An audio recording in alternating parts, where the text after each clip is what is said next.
Hello. Hey. Uh, so my name is Brigid. I'm Sam. And this is our podcast, which we are calling Chasing the Rabbits. Not because it is any kind of drug reference, but it because sounds a bit like a drug reference. It does sound a bit like a drug reference, but instead is our way of paying homage to the TV show Dirk Gently's Holistic Detective Agency, which we are both quite obsessed with right now.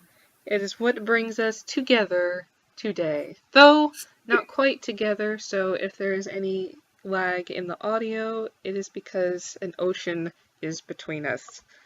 Yes. Not that I am in a land where Dirk Gently Season 2 is being streamed illegally. That is not the case at all. Of course not. Of course not. But if I was, then I would be sitting here with my tea in a 5-hour time difference, which means that we have to get quite creative for how we record this. And also, which means that we have to wait in order to gush together about the new episode. So we figured, why not sit down and actually record the thing, for our dog or someone who might happen to want to listen. For posterity. For posterity. So yes, if you happen to click on this is going to be us talking about the new Season 2 of Dirk Gently's Holistic Detective Agency. We missed episode 1. We had the idea after the episode aired. So this will be focusing mostly on episode 2, Fans of Wet Circles. Indeed. So, Sam, I feel like we could talk about what we want to do with this format, but I think the first thing I wanted to do was challenge you to see if you could recap the episode. Oh dear. Okay. So I'm assuming everyone's got at least a base understanding of the show because that is necessary. Yeah, just Season 1, time travels, corgis, body swapping, cults, CIA, FBI, LMNOP, holisticness. Yes. So we have started Season 2, where our protagonists are spread all over. You've got Dirk Gently and 3 of the Rowdy 3, which is not the entirety of the group, are all trapped in Blackwing, which is being led by Friedkin, the clueless and extremely non-empathetic and very ruthless operative. And you have Bart and Todd and Farah are all still out in the world, but on the run from the CIA. And the FBI and Homeland Security, it's getting a little hard to keep track of who's... It's a bit of an alphabet soup situation going on. A bit.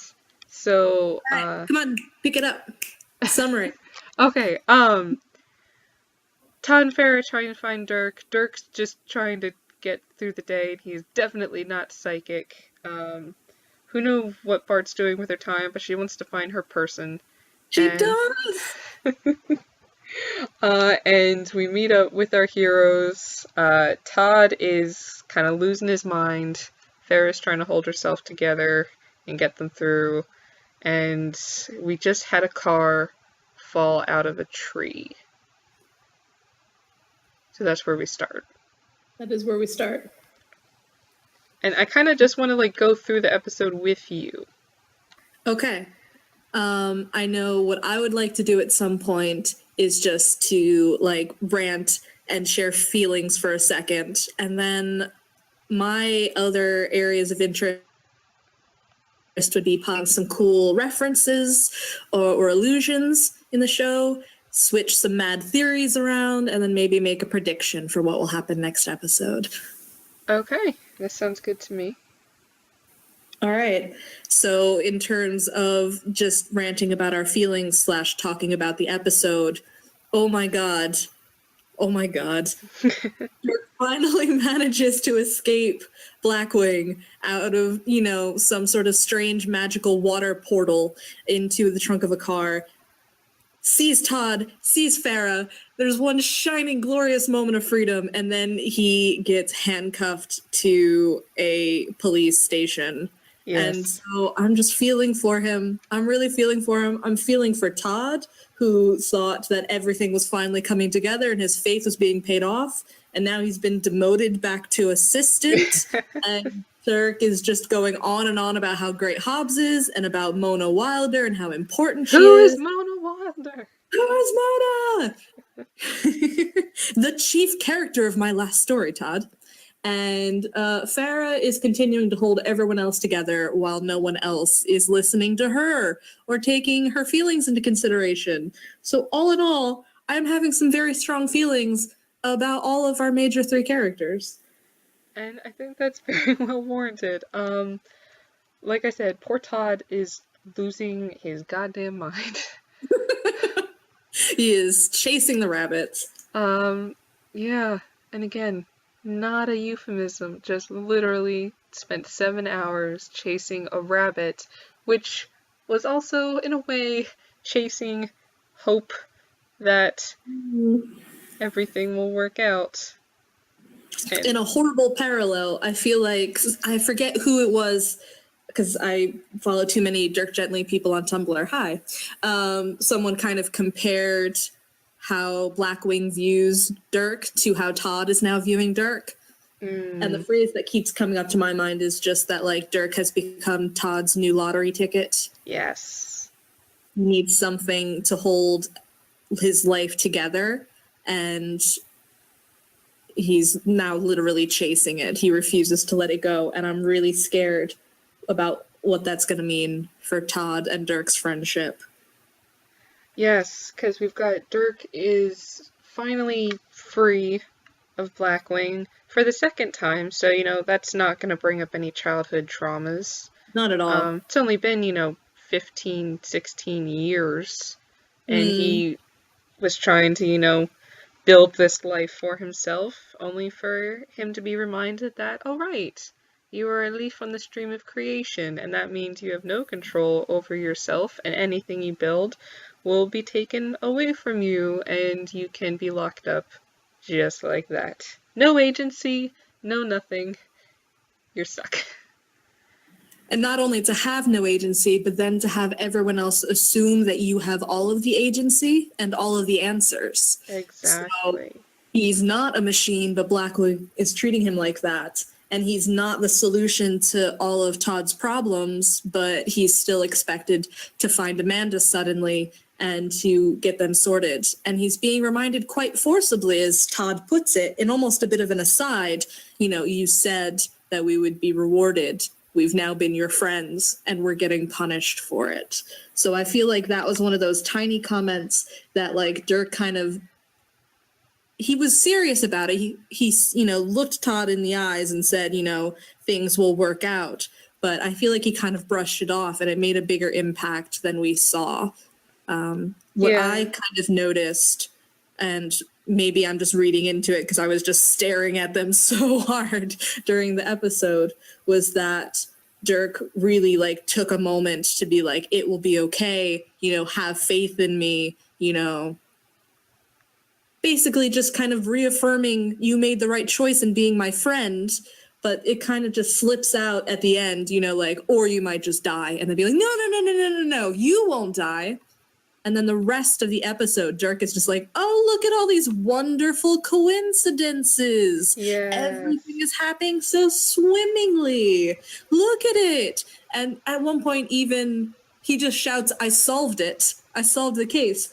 Which took us, 8 episodes? Basically the entire first season for him to say the first time? There was so much built up into it that we were looking for the end to this mystery, and he finally got to solve it. And now this time he's throwing it out. He's just like, I need a win. I need some proof that I am not leading my friends down some sort of suicide mission, that I haven't signed their death warrant. I need this to be good. And I don't think he's convincing himself. Yeah, I really don't. I mean, like everything is connected and blah blah. Like he literally says that.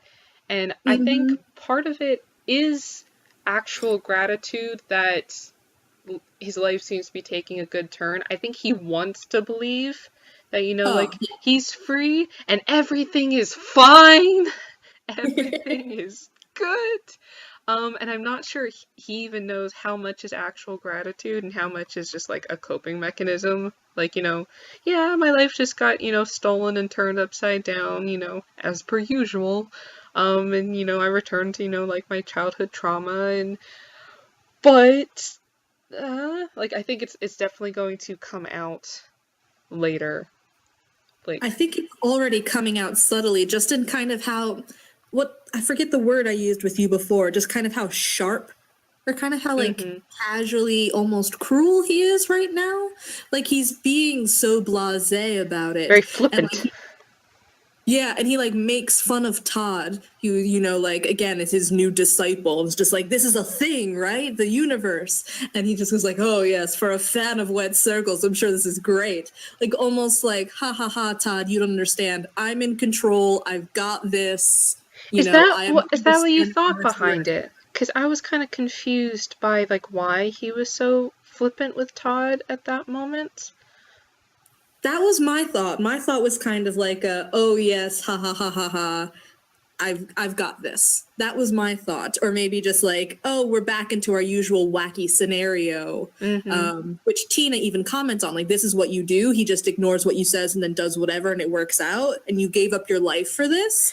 So it's almost kind of like reinforcing Yeah, I kind of maybe that the usual tricks don't work. yeah, I kind of viewed it as him being very uncomfortable with how like on board Todd was.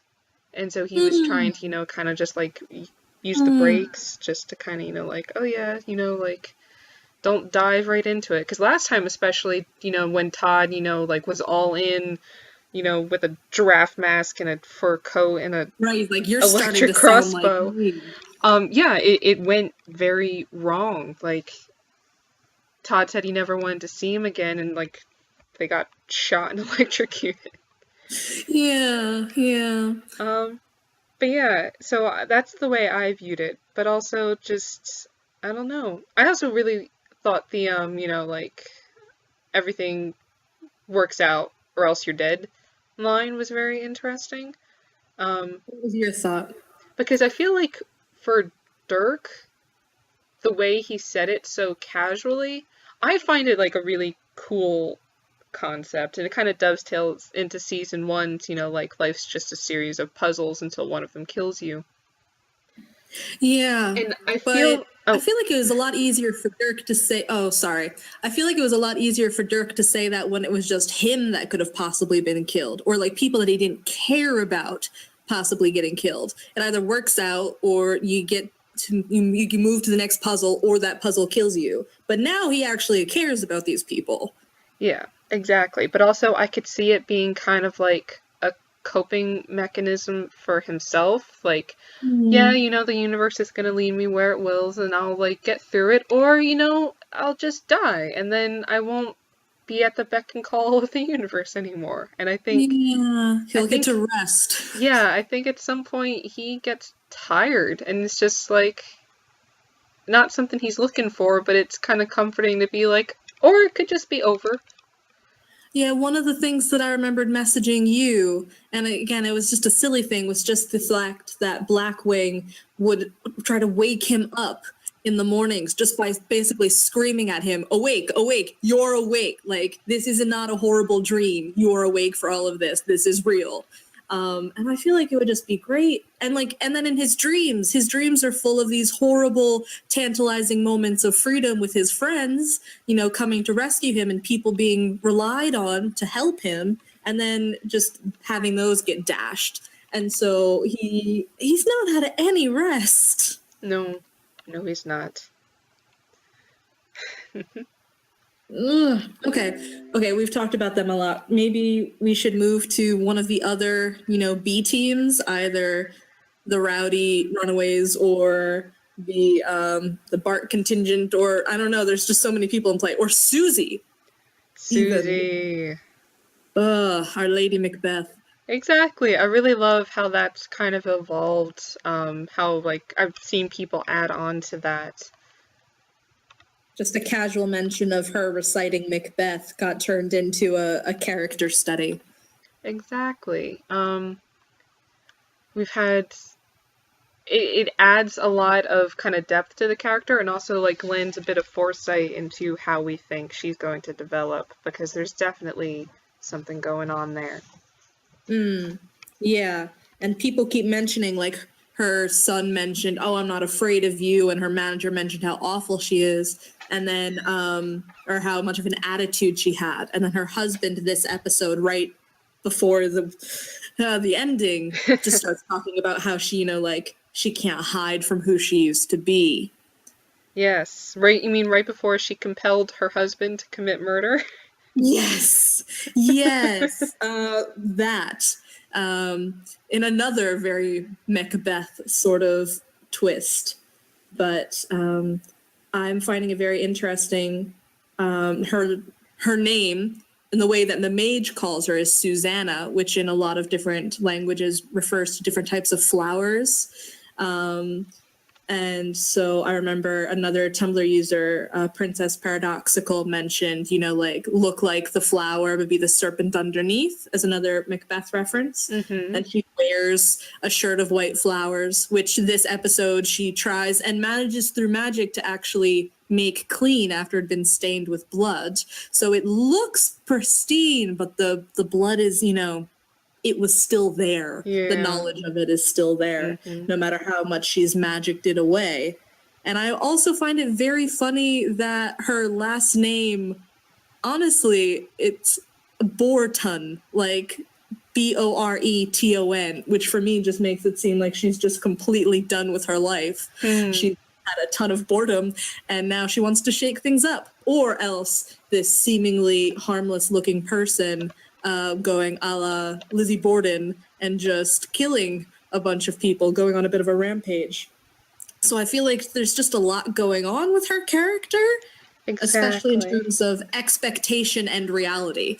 We were rooting for her and being like, yes, you take back your life, you get that magic, and now... It's like, wait a second. Backpedal a bit. Yeah, I want to know, like, she had to have hurt someone in this accident that we don't know much about yet. In order for her, yeah, but in order for her to have done such a 360, because for me, even like when we first met her, she seemed sweet, but it did seem a bit affected. Like it's like, maple syrupy Canadian sweet. It seemed almost like there was a pause. Apologetic? Yeah, apologetic. Like there was a pause before, she would, apologize. Like she's telling herself to. Her turning over a new leaf. Exactly. However her husband put it, on this like niceness kick. And now she's sliding back into her old ways. And part of me wonders how long the Mage has been following her, because he obviously knows who she is, and it's incredibly suspicious that she's gotten this wand. And that she can read the book. And that she can read the book. I'm wondering how long he's been scouting her out and deciding that she would be, the perfect accompaniment. For a second, I thought that I was going to come up with this weird theory earlier, because I was listening to the music that keeps playing around her. These are like 50s and 60s songs. And for a second, I was wondering if, because we now know the Mage show up invisible and sort of stalk people, like we know he stalks Farah in the house. Yeah, oh god, that was terrifying. Like proper horror film sort of thing. But I thought for a second maybe that old-time music was kind of possibly that he was around, that he was watching her. Susie, I mean, just because of some of the things that are in those songs. It's talking about, like some sort of magic person making your wishes come true, or talking about a woman who just wants to run away from everything. And so I was wondering if it was some kind of, like insidious, subconscious sort of subliminal messaging, but that might just be too much. I mean, I don't know if anything's too much with Dirk Gently. True. But True. For me right now, maybe less that idea and more of the idea that she just is desperate to have something else fix her problems or to be able to leave. And so suddenly, lo and behold, this magic wand has come to... That can, clean her house and give her a six-pack. Yes, quite a nice six-pack. Yes, I hear she was shredded. Exactly. Which was nice, by the way. Just shout out to the team for not, having her decide to get, bigger boobs or something. It's nope, I want a six-pack. Yeah. I want to jump on a trampoline and I want to be shredded. Which, I mean, if you're chronically ill, that would make sense, that would be the first thing you try. When I first saw it, I was like, oh wow, way to jump right in, way to have faith in something so quickly, but I can imagine, being desperate. Yeah, you're gonna use the magic wand. Yeah, I mean, her whole use of magic started out with her desperation. She didn't want to die, and now it's, she's talked about being desperate for money, not getting things for her son because they needed to buy groceries, and, living with some sort of chronic disability. We don't know how long it's been since this accident, but the idea that she might have had to have lived with it forever, and then suddenly being able to get that fixed. Mm-hmm. There is one other thing I want to talk about with Susie, though. All right. Can we just take a moment to acknowledge her extremely, topical sweatshirts? Her extremely what? Her extremely topical sweatshirts. Yes. What was the last one that she was wearing? It was just I can't believe it. Or exactly. Something. She's just there staring at the magic wand, this cleaned my dang clothes, while wearing something that says, I can't believe it. And then the first episode, right before, she ends up going into, work on that fateful day and, discovering magic and, blasting people. She is wearing a sweatshirt that says, don't make me use my my superpower. Right! He won't like me when I'm angry, basically. Basically. 'Cause yeah, I've got magic powers now. But again, extremely topical sweatshirts. I'm looking forward to seeing what the next episode is. That's true. Hopefully there's something. Oh my god, there's just so many tiny little Easter eggs, like the Lux du Jour posters on the kids' wall. Exactly. And there's too many to actually mention. I feel like I want to really talk about Amanda and Vogel really quick before we kind of move on to something else, because oh my god, Amanda's pararubulitis attack gave me nightmares. Yeah? Yeah. Oh goodness. I mean, and she was just have faith, Vogel, it'll be great. And he's just so distraught. Yeah, I was just same. Vogel, let's just go listen to music and not get run over by a train. In the van and, just be excellent punk rock people together and not get run over by a train. Oh, and then the poor little, dance of, anxiety. Yeah. The train's going by. Because there's nothing he could do, so he's literally just jumping around out of fear and helplessness. It's same. And I still love their relationship though. Amanda's she's gone from being absolutely terrified of grocery stores to now being nothing scares me. I have to get run over by a train in order to feel fear. And she's really just stepped into the mantle of boss because someone needed to. And so she's just taking care of Vogel. And she, even when he's so nervous that he can't do anything to help, she's just you are so scary. So scary. So scary, Vogel. You're so scary. It's okay. Well, because you figure their whole thing, I feel, is an affectation where they're, just, crazy and violent. I feel it's just a bit of armor that, when you're sensing the emotions of people, when you're, having to feed off of them. Like, you're not going to be able to act very normal around them. People are going to get nervous around you. So, yeah, you're just going to lean into it. Yeah, you play it up. Yeah, because I'm crazy. I'm the crazy guy. The crazy guy do this, and you just smash stuff. It makes perfect sense. Yeah, I remember listening to, I forget the actor's name who plays Vogel. I don't know if you know. Ozra Chow, that's it. Thank you. Listen to an interview with him and just him talking about how when he was a kid, he really struggled with anger issues and how it was actually really fantastic that, this was basically what he wished his mother had done when he was a kid, of just letting him in a room and being like, all right, this is all yours. Just like get it all out there, smash it. And a part of me wonders also what kind of a childhood Vogel would have had growing up, and like if Amanda's his first proper mother figure who's just like, yeah, little baby, it's okay. You're terrifying and we're going to get through this and just smash stuff. It's all right. Your feelings are valid. Yeah, I mean, like, I saw it as partly,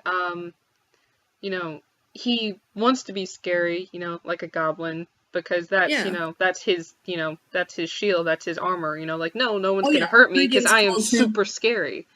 Yeah, Riggins calls him like, oh yeah, you big tough guy now, or something like that. Like very intimidating Vogel. You big man now. Yeah. That was in the first season, not this season. Yes. But yeah, just the two of them. And of course, the actual Vision. Yes. I really appreciate you breaking all of the pictures down, because I am definitely watching this legally and can't seem to pause things well.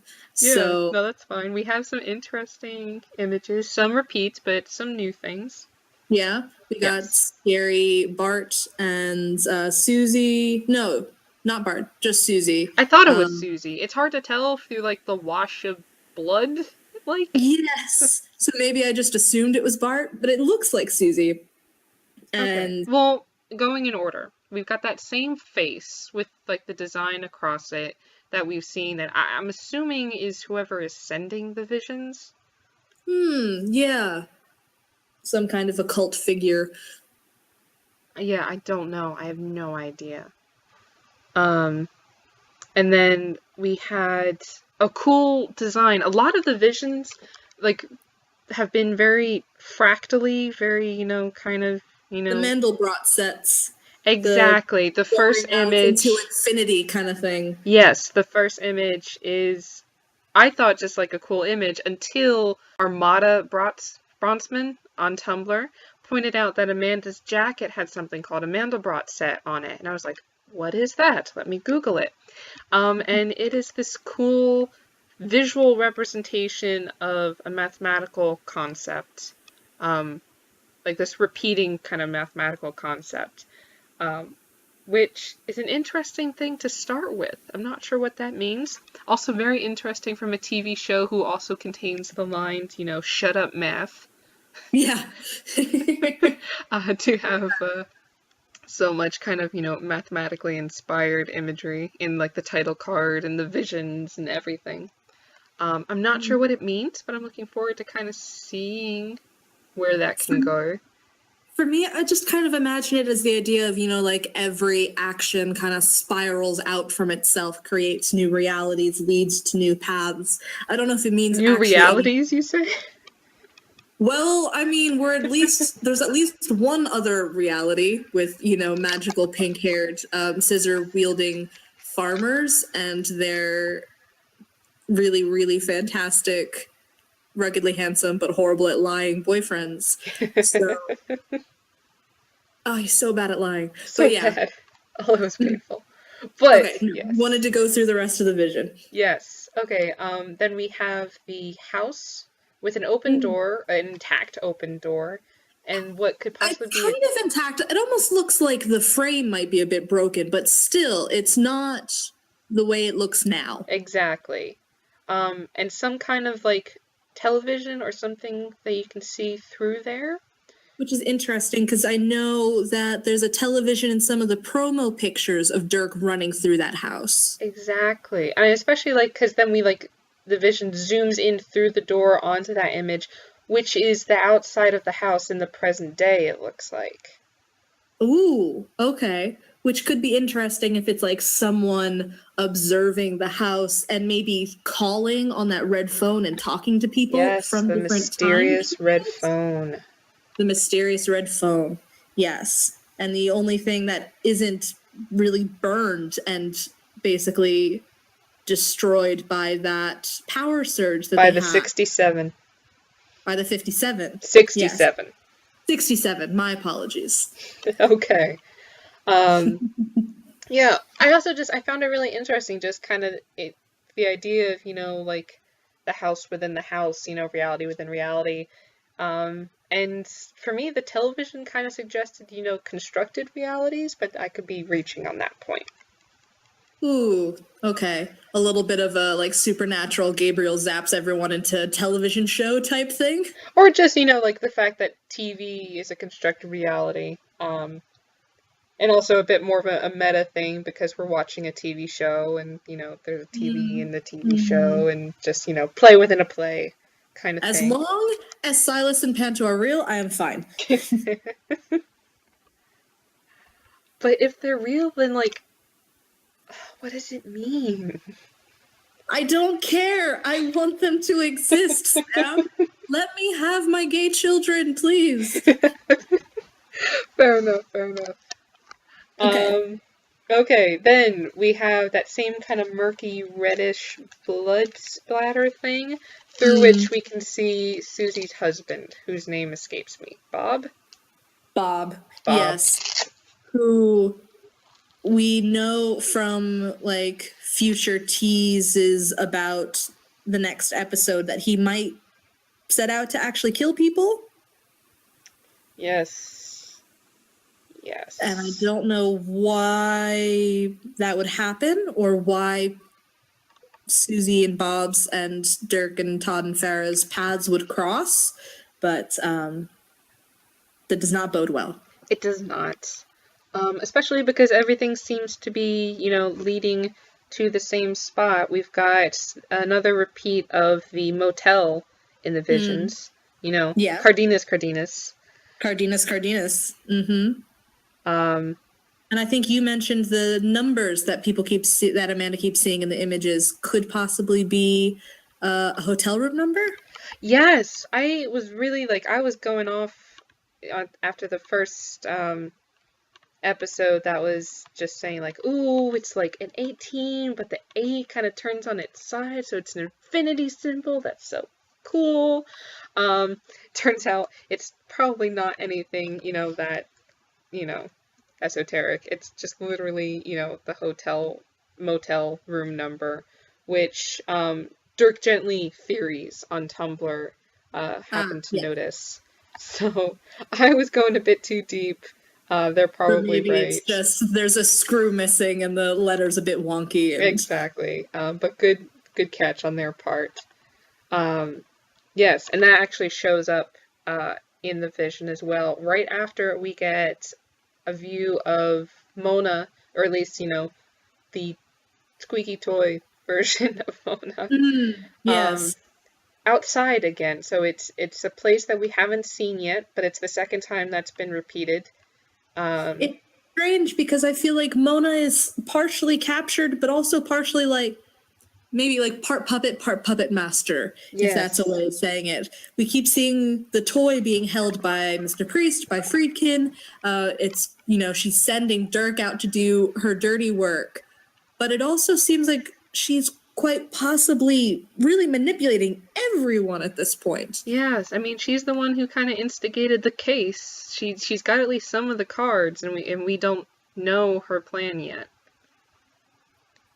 No, if I was to, I don't know, to be slightly snobby about it, I feel like there's definitely another Shakespeare reference, a bit of a puckish sort of, let me set these, people out into these crazy circumstances for my own amusement, what fools these mortals be sort of situation. I can definitely see the kind of puckish energy, but I have my own theory that's not going to pan out regarding the boy and the The house boy. and what it's going to be. So I'm going to keep silent on that for now until Okay. I'm eventually vindicated or else slink off into. Okay, cool. Anything else you wanted to say about the vision? Oh yeah, there are many more things. All right, come on. Don't let me interrupt you then. I want to get a move on. Well, first of all, we've got my new favorite son, Sherlock, Two Flashlights Hobbs. Oh, goodness. Goodness. And it looks like he gets shot. I know. I was going to leave this until later, but I feel like there's something very foreboding about the fact that they very explicitly talked about how many guns he's holding and how many flashlights he's holding and how many empty holsters he's carrying with him. And I know it was meant for last with the 2 flashlights, but for some reason, I'm getting a horrible feeling about that.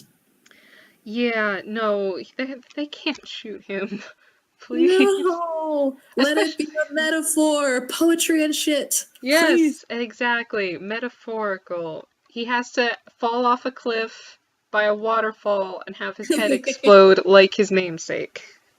Exactly. Someone's head needs to explode on a cliff. Exactly. I have seen a lot of people pointing out all of the water imagery that we've gotten so far, especially in the first episode. So who knows? Maybe there will be a waterfall. Maybe. Yeah. And Hobbs could have his Sherlock moment. Exactly. Which means he would actually not be dead. So no, he would live. He would come back for many, many more well-acclaimed series. Exactly. Because I do kind of love him a lot. He's just so dang cool. Well, what I liked is I ended up seeing a clip from Mark? Is it Mark Landis? It's Max, Sam. Wow. Shun. Okay, I ended up seeing a clip where he was talking about our new cop duo to replace our old beloved cop duo.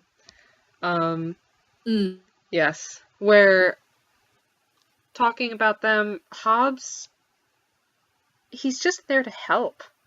Like you see, like he wants to just solve a case, and he is just really interested. He listens to Dirk, he's taking notes. Exactly, and he understands holisticness. And out of nowhere, he just helps Todd with his medication, even though he didn't have to. Just because he can. Yeah. I even like, the hug after Dirk, falsely solves the case, where, he can tell Hobbs is a little, confused, a little just like, but okay. And he just kind of gives it to him, pats him on the back, just like, yeah, okay. He just goes with it. He's like, all right, hugs. Yeah, man. Yeah, I kind of love him, because he's just, he's just purely there to help. And we know Dirk loves him. Yes. That was a great line. Like, yeah. It's like, same, Dirk, same. Exactly. Am I in heaven?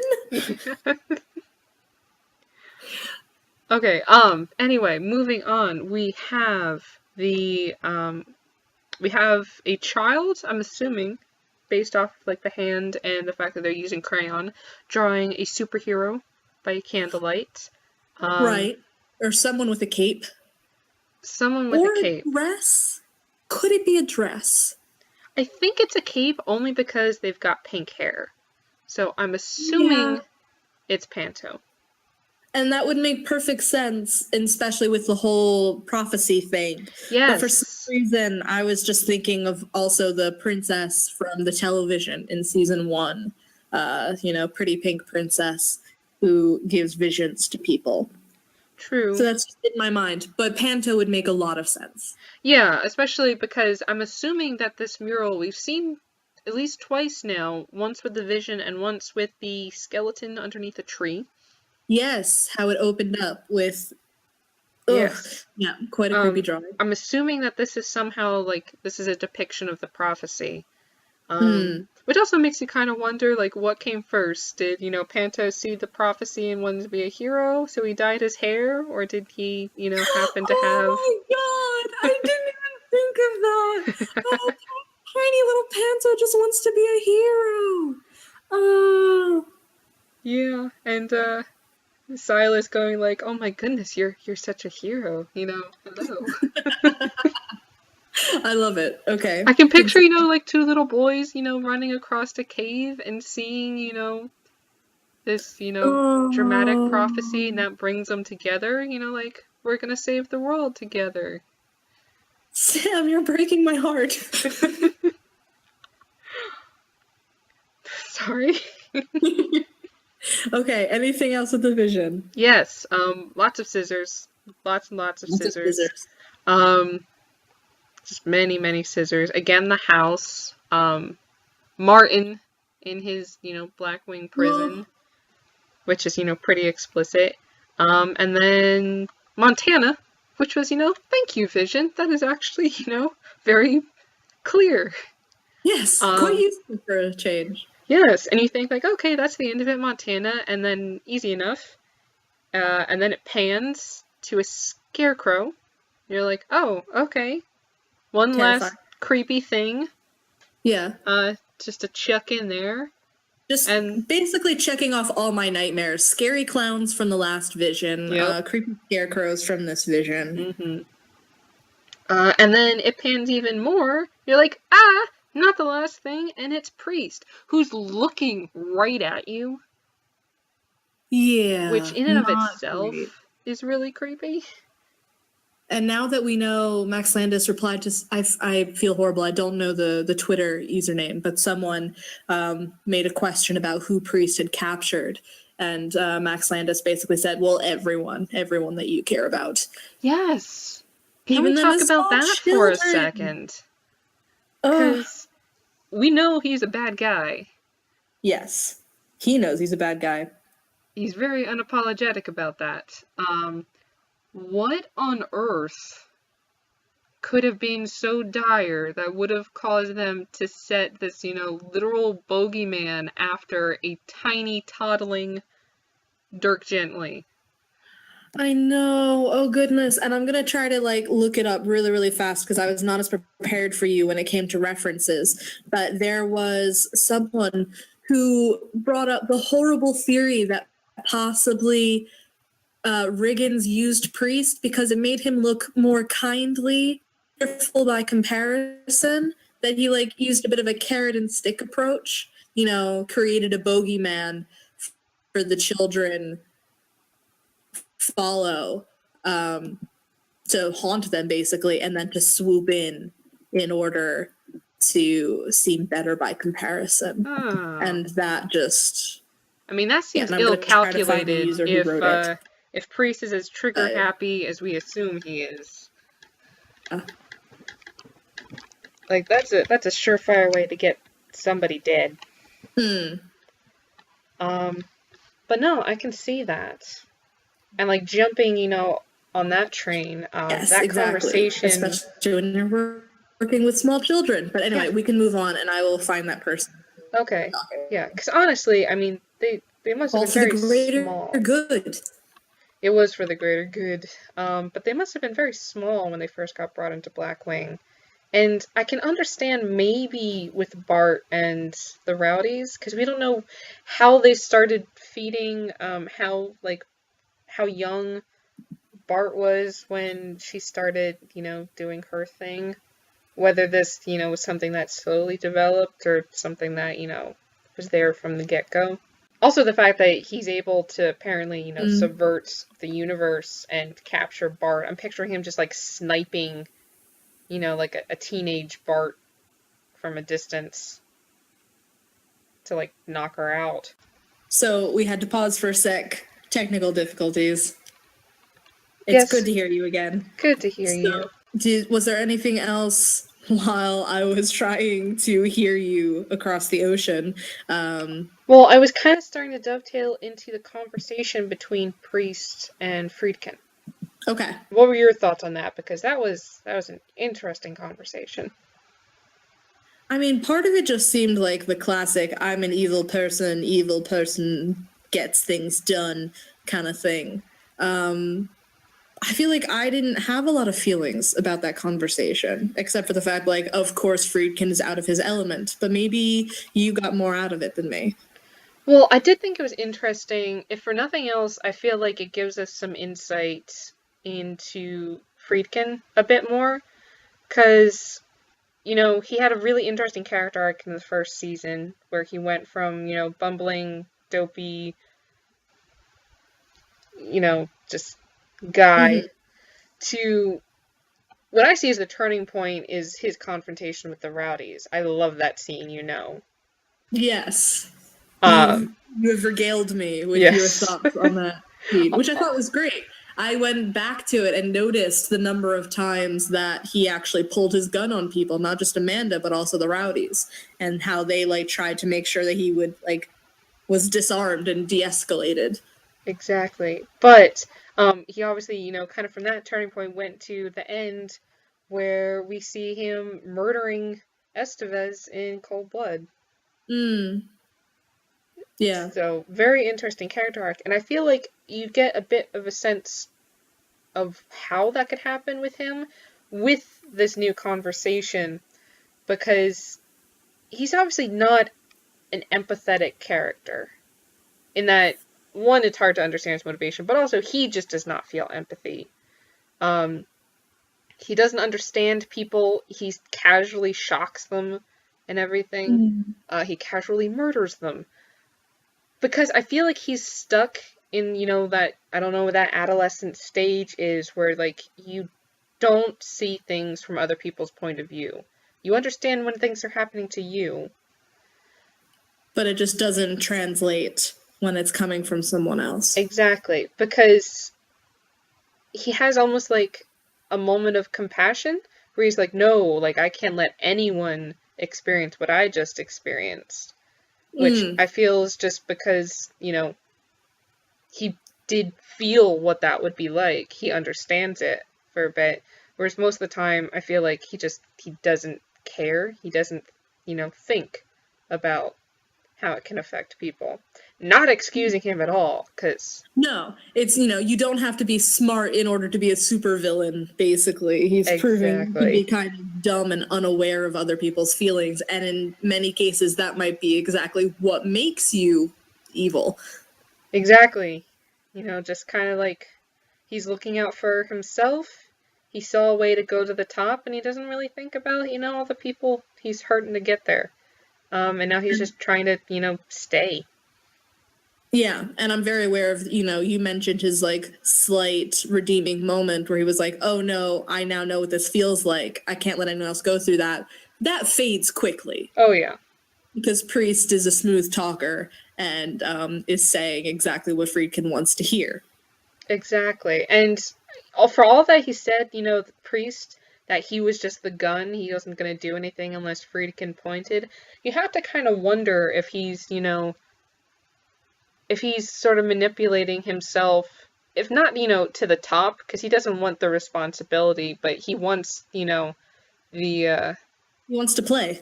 he wants to play. He wants the ability to just kind of roam unchecked, like he Yeah. will if he allies himself with, the one in charge, who Yeah. he can Find manipulate. someone just dumb enough who doesn't sweat the details, like he said, Exactly. and he'll just have carte blanche to go, do whatever he wants. Mm-hmm. Which could be like an interesting. I don't know whether he's going to be kind of set up against Ken, who's kind of also angling for a bit of Yeah, control. there's some power plays going on. That's what happens when you get, you know, I don't know, I don't think it's actually meant to be there, but, you know, Friedkin is kind of, you know, a scarecrow-like figure. You know, Mm. he's a, he's got nothing but straw up there. Um, but, I feel like the person who might win, who might get the edge over everyone else, is the person who wins Friedkin's assistant over. oh, the Honestly, assistant. Yeah, because honestly, the assistants are always the people who know what's going on. Take a look at Todd. Take a look at, Farah. But in all of these weird situations, it's the assistants. And I mean, I think this silly person who is literally named assistant, I don't know, holding the clipboard, I feel like he's the person who actually knows what's going on. He's going to be the one who's able to, like press all the buttons and, lock down the facility and just make things work for whoever he feels like helping. That could be a very interesting route for a future breakout. Yeah. That's my thought. Okay, I like it. So let's see, who haven't we touched on? Because unfortunately we've been a little all over the place with this. It's a little hard with this show to be anything even resembling organized. Yes, but let's see, we've got any characters left? Any theories you have for the future? Not so many theories at this point. I did want to take just a moment to do some references because I was taking a page out of your book and looking at people's names. Okay, yeah, I feel like, like you said, all the details, that make up this world could, be their own, several hours long talk. Mm-hmm. Yeah, and I don't have interesting things for everyone. Like people are already, making fun of, Sherlock and his name and meaning. And we've talked about Susie, or as the Mage calls her, Susanna, and all the many different meanings with her names. One thing I did notice is that there were actually a lot of English and Anglo-Saxon names or origins, which I find kind of interesting. But I also thought that one thing that kind of scared me was Panto, Yes. Pantotrust, because his name literally means like something that's being acted out. A pantomime. A pantomime, yes. And it could be that he's just pantomiming and being a hero or something. I love your idea of dyeing his hair pink and deciding he's going to be the hero in the prophecy. But I'm also very worried, especially because his last name it could be considered, and again, this is from the internet. I tried not to use Wikipedia, but his name almost sounds like a High German word for consolation. And so I don't like the idea of it being a combination of a pantomime and consolation, especially when he's in such a loving relationship. Yes. That's really worrying me. Although, again, it could just be pantomimes are usually, like silly family entertainment, music and dancing and things around the holidays. So it could just be, a nice, he's all fun and games and dashing heroes and fun. And also, Silas's consolation. So I'm choosing to lean more towards that side, but knowing how much Max Landis likes to cause us angst, I am a bit scared. And rightly so, rightly so. I also find there's a little tidbit in this episode, Fans of Wet Circles, where Silas's mother mentions that they're mining what is considered to be sacred or important land to Panto's family. And what I find really interesting about that is Silas is coming from a mining family, but his name, Silas, actually means of the forest. Yeah. So, yeah. So I think that's just a really interesting idea. Possibly he's going to be the one who protects the land. If nothing else, he's trying to protect everyone from the Mage. But also maybe I wonder how much he agrees with his family's practices and what caused him to reach out to Panto in the first place. Exactly, because we can see that, his mother is not the kind of person who inspires devotion. No, not quite. And I really don't know anything about their last name. Nothing was really coming up. But for me, I just find it kind of funny that it almost looks like the end of it, because it's Dangdamore. It almost looks a little bit like, d'amour, of love, which I also find kind of funny. So it could mean nothing, but it could mean that both Panto and Silas Or it could mean names. Everything. Yes, or it could be everything. Is it stupid? No, nothing's stupid. Yes, so for me, I love that both of their last names could possibly love and consolation and things like that. Mm-hmm. you pointed out, which I absolutely love, is Wygar. Yes, I love Wygar. Yes, that if you use a different spelling of it, Wigar as opposed to Wyagr, I can spell, I know words, that it actually stands for a chainmail shirt. So literally a piece of armor that was worn by King Arthur. And so I love that Wygar is possibly this embodiment of, a prince's protection.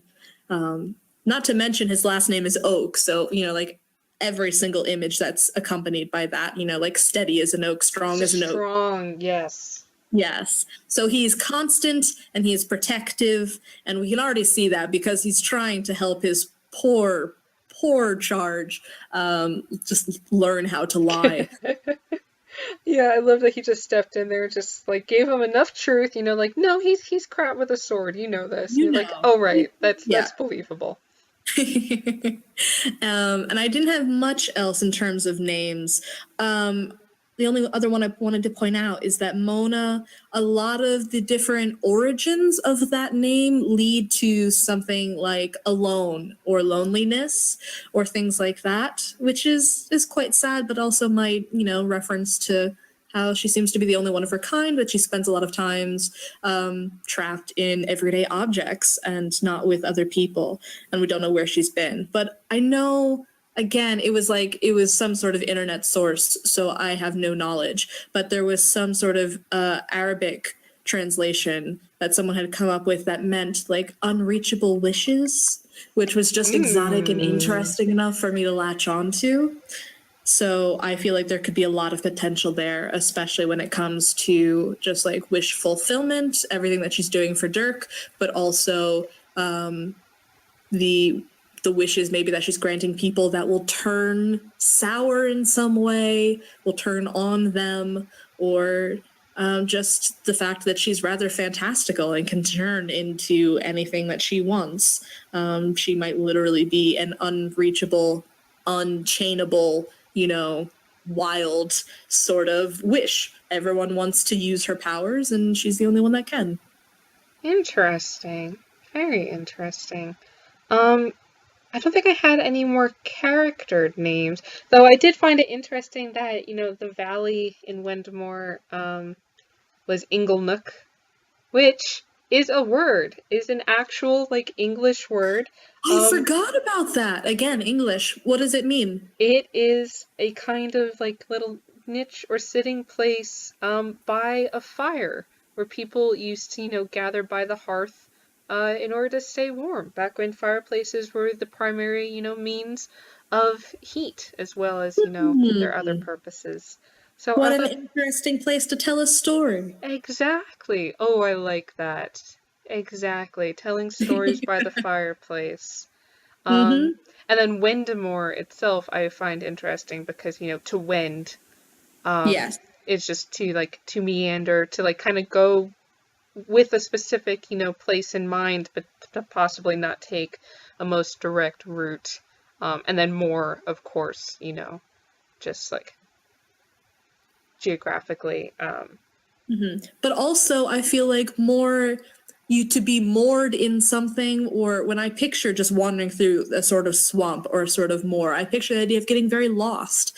So also kind of the idea of, like wending, having a direction that you'd like to be going in, having a quest, having a prophecy possibly, and then also getting very lost in that, getting very mixed up or muddled. Which also does kind of lend itself to the, the fantasy forest kind of imagery that we're getting. Going back to, puckishness in Shakespeare and, Brothers Grimm, just in storytelling, the forest is always, the place where everything isn't quite what it seems, where the adventures happen, where, society sort of breaks down and, the wonders come out to play. So very appropriate. The liminal space. It's the liminal space where fantasy takes over and where things maybe bubble to the surface or turn to an interesting direction. So, very appropriate for our new fantasy contingent of the Dirk Gently universe.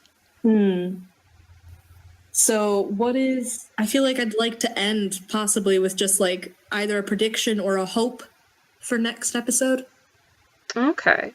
I think we're going to see a lot more of our characters coming together, or at least maybe getting close. I'm seeing a lot of like possible comedy of errors, near misses. Yeah, but it also does seem like a few things are converging on that motel and that house. Exactly. I know there have been some kind of promo images going on where it's possible that we will actually get to see, our characters venturing into Wendemore for, the first time.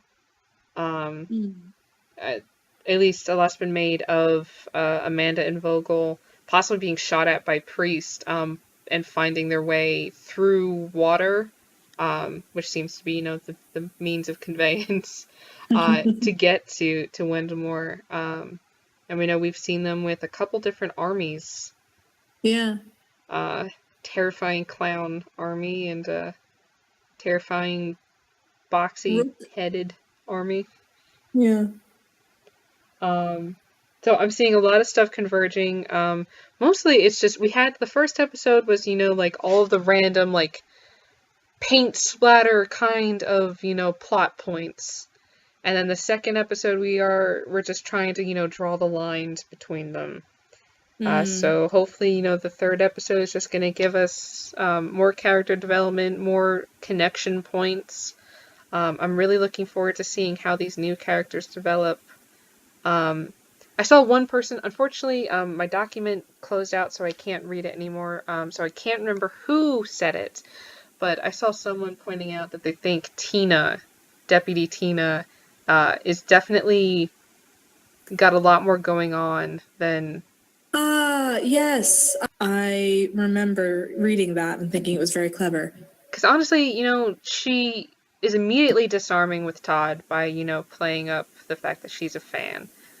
But she knows what's going on. She's immediately receptive to Hobbs' direction, but also she's interrogating Todd. It's all very casual, but like she's definitely probing for, what his relationships are with people, what their usual deal is with Dirk, getting an idea of like who he is and what's going on. She's definitely got more going on than she lets on to. Yeah. I was hoping to find something really interesting with her name, but nothing really came up. But I feel like, I don't know, there's something there. Maybe while you're opening up your document, I could talk about my theory. Okay, I would love to hear your theory. And it's not actually my theory at all. I'm going to shamelessly steal one from a Tumblr username, Moliere wouldn't write this shit. All one word. No apostrophes or anything. So Moliere wouldn't write this shit. Wrote this fantastic Tumblr post called Who is the Boy? And basically talks about how they believe the Mage is the Cardenas kid, the kid that Farah mentions